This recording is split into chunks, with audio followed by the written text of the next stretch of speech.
Good evening and welcome to the channel's studios here in London with your international news around the world in 5. Many leading Democrats are following Joe Biden's lead by backing Vice President Kamala Harris as the party's new presidential nominee. I'm endorsing Vice President Kamala Harris because she's ready to step up, bring our party together, go toe-to-toe with Donald Trump, and win in November. Here, US Senator and Democrat Elizabeth Warren posting on X, while many people's favoured person to run, California Governor Gavin Newsom, described her as tough, fearless and tenacious. It comes after US President Joe Biden's announcement that he has withdrawn as a candidate, which comes with just over 100 days left before Americans go to the polls. Kamala Harris's presidential campaign has raised more than $49.6 million since Joe Biden ended his re-election bid. There are still some key Democrats who have not yet endorsed Ms. Harris, including former President Barack Obama, but many more have, including Hillary Clinton and former Secretary of State John Kerry. Several of the leading Democrats who actually could have contested this campaign already are starting to come out and say they are not going to seek the nomination. So Kamala Harris will be able to reset this campaign. The polls have actually been moving in favor of Donald Trump over the last few weeks. I think her likely nomination will put Democrats in a strong position. Meanwhile, reaction continues to come in from around the world, thanking Joe Biden for his contribution in public office in the US.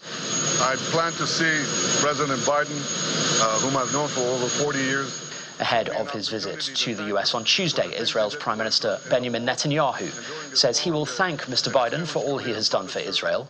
German Foreign Minister Annalena Baerbock says Mr. Biden's decision shows he's willing to put his country's interests above his own. Ukraine President Volodymyr Zelensky expressed his gratitude for Mr. Biden's unwavering support for Ukraine's fight for freedom. Meanwhile, British Prime Minister Sir Keir Starmer says Joe Biden has made defence and security central to his leadership. I respect the decision that he has now made. Not an easy decision, but a decision that I know that he will have arrived at, taking into account the best interests of the American people. And I look forward to working with him for the remainder of his presidency. A court in the UAE has handed 57 Bangladeshis long prison terms for holding protests in the Gulf state against their own country's government. 3 of the unnamed defendants were sentenced to life for inciting riots in several streets across the UAE on Friday, while 53 others were jailed for 10 years and one for 11 years. It cited their court appointment defense lawyer as arguing during Sunday's trial that the gatherings had no criminal intent and that the evidence was insufficient. Protests are effectively illegal in the UAE, where foreigners make up almost 90% of the population. Bangladeshis are the 3rd largest expatriate group. The Israeli military has ordered civilians to temporarily evacuate from part of its designated humanitarian zone in southern Gaza. The military said that there had been significant terrorist activity and rocket fire from eastern neighborhoods of the city of Khan Yunis and told residents to head to the adjacent Al-Mawazi humanitarian area. It comes after prayers were held on the grounds of Nasser Hospital after Israeli tank shelling and airstrikes killed at least 37 Palestinians near Khan Yunis, according to Gaza medics.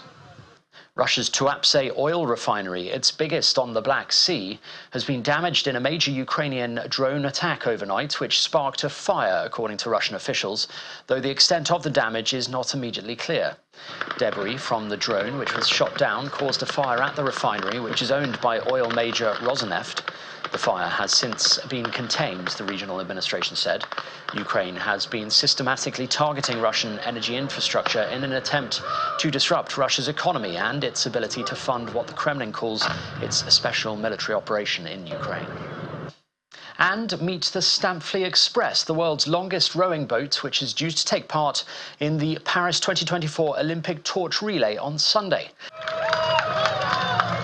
The 24-seater rowing boat will take 23 rowers and the Olympic torchbearer down a section of the River Marne, just east of Paris. The boat is especially made by Swiss manufacturers Stampfli Racing Boats for big occasions, as it's far too big to row in competitions. And that's your international news around the world in 5. Now back to the channel's studios in Lagos.